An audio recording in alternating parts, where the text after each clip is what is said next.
Hello everyone, আসসালামু আলাইকুম। আপনারা সবাই কেমন আছেন? আশা করি ভালো আছেন। কাছে কিংবা দূরে যেখান থেকে আমার ভিডিও দেখছেন আপনাদেরকে জানাচ্ছি আন্তরিক ধন্যবাদ। আমি ফিরে এসেছি আপনাদের মাঝে আরও একটি রেসিপি নিয়ে। আজকে রান্না করব শুটকি ভুনা। তো ফ্রাই প্যানে তেল দিয়ে দিয়েছি, তেলটা গরম হয়ে গিয়েছে। এখন দিয়ে দিব তেজপাতা, দিয়ে দিব পেঁয়াজ কুচি,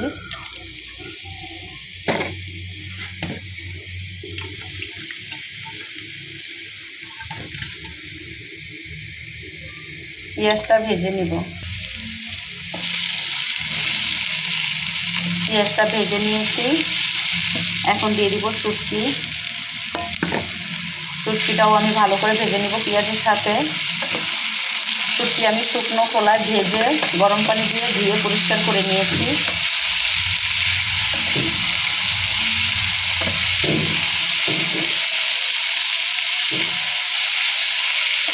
পেঁয়াজের সাথে শুটকিটাও একটু ভেজে নিব।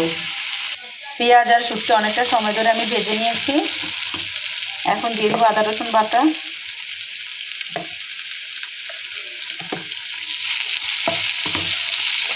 আদা রসুনটাও অনেকটা সময় ধরে আমি ভেজে নিব। এখন দিয়ে দিব হলুদ, মরিচ, ধনিয়া, লবণ, কিছুটা সময় ধরে ভেজে নিব। নেড়ে ছেড়ে মশলাটা মিশিয়ে নিব। অনেকটা সময় ধরে ভেজে নিয়েছি। এখন দিয়ে দিব গরম পানি কষানোর জন্য।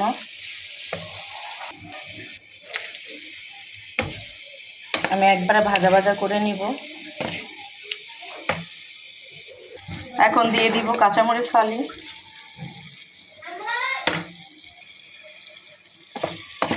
তো মাশাআল্লাহ দেখেন এখনই কালারটা কতটা সুন্দর হয়েছে। নতুন পেঁয়াজ উঠেছে আর আমি শুটকি ভুনা খাবো না, সেটা কি হয়? নতুন পেঁয়াজ দিয়ে শুটকি ভুনা আমার খুবই পছন্দ, কারণ এই যে পেঁয়াজটা গলে গলে যায়, আমার এটাতে খুবই ভালো লাগে। এখন দিয়ে দিব ধনিয়া পাতা কুচি, নেড়ে চেড়ে খুব ভালো করে মিশিয়ে নিব। আসলে এক একজন এক একভাবে রান্না করে, তো আমি এইভাবে রান্না করি। তো ভাবলাম আমার বন্ধুদের সাথে আমি শেয়ার করি। আসলে আমি সাধারণ মানুষ, সাধারণভাবে জীবনযাপন করতে পছন্দ করি। রান্নাটাও আমি সাধারণভাবে করি। মাশাআল্লাহ এতে খুবই মজাদার হয় রান্না। বাসায় সবাই খেয়ে খুবই প্রশংসা করে। তো কথা বলার সময় অনেক সময় ভুল কথা বলে ফেলি, ভুল হলে আমার দৃষ্টিতে দেখবেন। আর আমার ভিডিও যদি আপনাদের ভালো লেগে থাকে, লাইক, কমেন্ট, সাবস্ক্রাইব করে পাশে থাকবেন।